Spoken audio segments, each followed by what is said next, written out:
Balaam's third prophecy. Then Balak said to Balaam, "Come, I will take you along to another place, if it will please God to curse him for me from there." So Balak took Balaam along to the top of Peor, which extends into the desert. Then Balaam said to Balak, "Build 7 altars for me here, and prepare for me here 7 young bulls and 7 rams." So Balak did as Balaam told him, and he offered a bull and a ram on each altar. Now, when Balaam saw it was good before the Lord to bless Israel, he did not go as he was accustomed to do, to seek and find omens. But he turned and had his face toward the desert. Then Balaam raised his eyes and saw Israel encamped, according to their tribes.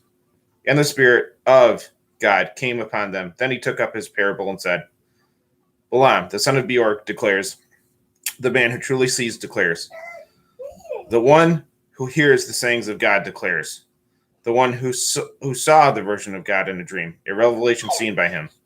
How beautiful are your dwellings, O Jacob, your tents, O Israel, like wooded valleys, offering shade, and like gardens by the rivers, like tents the Lord pitched, like cedars beside the waters. A man shall come forth from his seed, and he shall rule many nations, and his kingdom shall be more exalted than Gog, and his kingdom shall increase. God led him out of Egypt, and he has the glorious appearance of a unicorn. He shall consume the nations of his enemies, and deprive them of their strength. He shall shoot the enemy with his missiles. He lies down and rests like a lion, and like a lion's cub, who shall rouse him? Those who bless you are blessed, and those who curse you are cursed." Then Balak was angry with Balaam, and he struck his hands together, and Balak said to Balaam, "I summoned you to curse my enemy, and look, you actually blessed him for a third time. Now therefore flee to your place. I said I would honor you, but in fact the Lord deprived you of glory." So Balaam said to Balak, Did I not also tell your messengers whom you sent me, saying, Balak were to give me his house full of silver and gold? I could not go beyond the Lord's word, to do good or evil of my own will. Whatever the Lord may say, this I shall speak. So now, indeed, I'm going to my place. Come, I will counsel you as to what people will do to your people in the latter days. Balaam's fourth prophecy. So he took up his parable and said, Balaam, the son of Beor, declares, the man who truly sees declares, the one who hears the sayings of God declares, and the one who knows the knowledge of the Most High, and who saw the vision of God in a dream, a revelation seen by him. I will show him, but not now. I bless him, but he is not near. A star shall rise out of Jacob, and a man shall rise out of Israel. He shall break in pieces the rulers of Moab, and plunder all the sons of Seth. Edom shall be his inheritance, and also his enemy shall be his inheritance. But Israel acts with strength. He shall rise up out of Jacob and destroy the survivors of the city. Then, seeing Amalek, he took up his parable and said, Amalek was first of the nations, but their seed shall perish. Then, seeing the Kenites, he took up his parable and said, Your dwelling is strong. And if you should put your nest in a rock and become dwellings of craftiness for Beor, nevertheless the Assyrians shall take you captive. Then, seeing Og, he took up his parable and said, who shall live whenever God may bring these things to pass?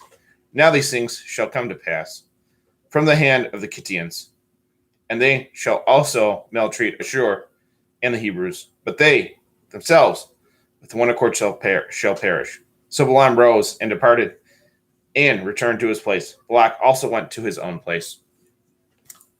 Israel's sin at Moab. Now Israel remained in Sittim. The people were defiled by committing fornication with the daughters of Moab. They invited them to the sacrifices of their idols, and the people ate their sacrifices, and they worshipped their idols. So Israel consecrated themselves to Baal of Peor, And the Lord was very angry with Israel. Then the Lord said to Moses, "Take all the rulers of the people and make a public example of them for the Lord, that the anger of the Lord's wrath may be turned away from Israel." So Moses said to the tribes of Israel, "Each one of you kill any member of his household who is consecrated to Baal of Peor."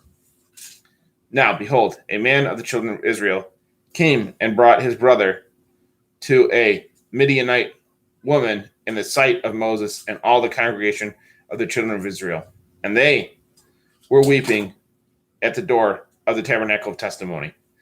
Now, when Phinehas, has the son of Eleazar, the son of Aaron, the priest, saw this, he rose from among the congregation, and taking a spear in his hand, he went after the man of Israel into the chambers and thrust both of them through, the man of Israel and the woman through her womb.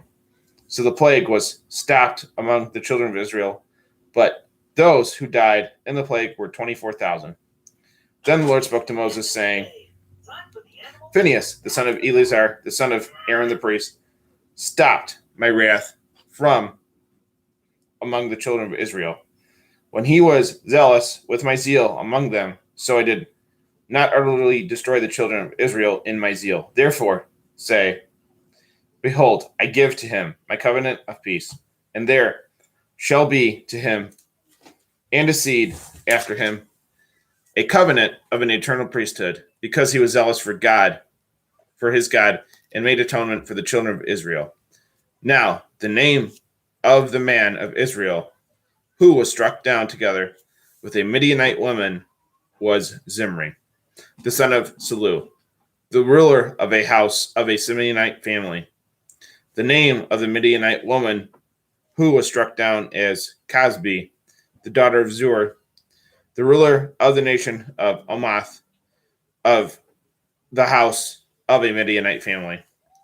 Then the Lord spoke to Moses, saying, "Be an enmity with the Midianites, and strike them, for they themselves are at enmity with you in their deceit, inasmuch as they dealt treacherously with you in the matter of Peor and in the matter of Cosbi, the daughter of a ruler of Midian, their sister, who was struck down in the day of the plague because of Peor."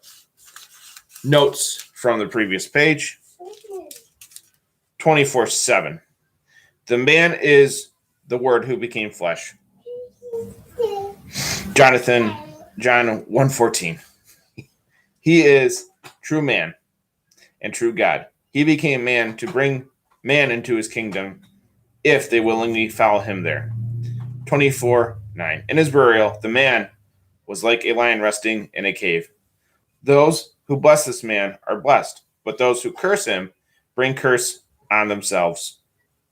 24:2, 3, 5 through 9, 17, 18. This passage is read at Vespers of the Feast of the Nativity of the Lord. 24:17. Christ is the star. Matthew 2:2. And man who rose from the dead was out of Jacob and out of Israel. The three wise men of the east knew his prophecy, and when they saw his star, they followed it to the cave where he was born.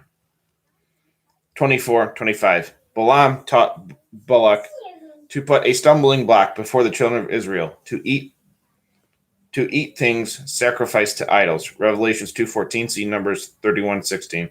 Soon afterward, the Israelites killed Balaam with the sword when they killed the king of kings of Midian. 31:8, Joshua 13:22. Josiah. 25:1 and 2. Balaam counseled Israel through Balak to commit fornication and to worship idols. 31:16, Revelations 2:14. For he perceived the weakness in the souls of the Israelites. What was the weakness? Their souls were subject to their desires, rather than the opposite. For when desires control the soul, it easily falls into fornication and idolatry. 25:7 and 8. The Spirit speaks of baptism, which kills corrupt desires in those who walk in their newness of life. When we are aware of the devil's attacks, we should repeat to ourselves the apostolic words. As many of us are baptized into Christ, we were baptized into his death. Romans 6:3. Now if we have been conformed to his death, sin henceforth in us is surely a corpse, pieced together through by the spirit of baptism, as that fornicator was thrust by the zealous Phineas.